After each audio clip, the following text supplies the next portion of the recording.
I want to share something, and I want your reaction to it, that to me captures perfectly the kind of liberal pep, progressive accept on Palestine, this pep phenomenon where people who consider themselves, I'm sure, liberal and tolerant and care about human life, that goes only so far. And the border for that is Palestinian. You can't make this up. Jamie Lee Curtis tweeted out a photo. I don't know if you saw this. So Jamie Lee Curtis tweets out this photo. It has a bunch of kids in it, and there's a child holding another child in his arms. He's looking up, and Jamie Lee Curtis posts this and writes, "Terror from the skies," and then posts an Israeli flag. Now she thinks that these were Israeli children looking up at like rockets or something, right? She is informed that it's actually the following. It is actually a photograph of Palestinian families who seek refuge with their children from the northern Gaza Strip to UNRWA schools. That's United Nation Refugee Works Association. Yes. Okay. UNRWA schools inside Gaza City.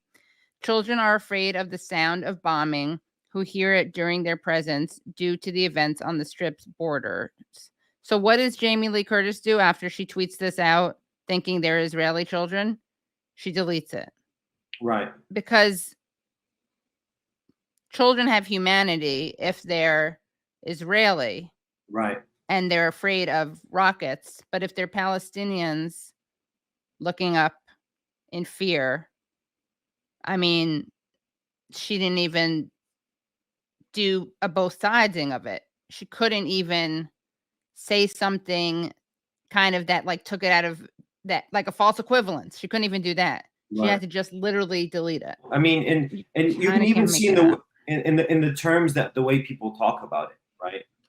Right? Like it's even just in the framing, the amount of sympathy generated. It's not it's not in any way comparable. First of all, it's disproportionate to the actual violence inflicted on people. Palestinians do not generate that kind of sympathy. Right. Like, and under most circumstances, they do not.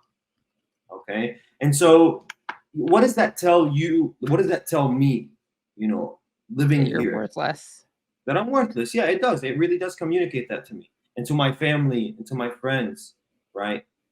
And it's a product of Islamophobia for sure, anti-Arab racism, but there's a specific form of anti-Palestinianism that exists, right? That's distinct even, right? Because, Biden was like, we don't welcome hate, whether it's for Jews or Muslims. But they never even utter the word Palestinian. Yeah. Like they won't even be brought to say the word.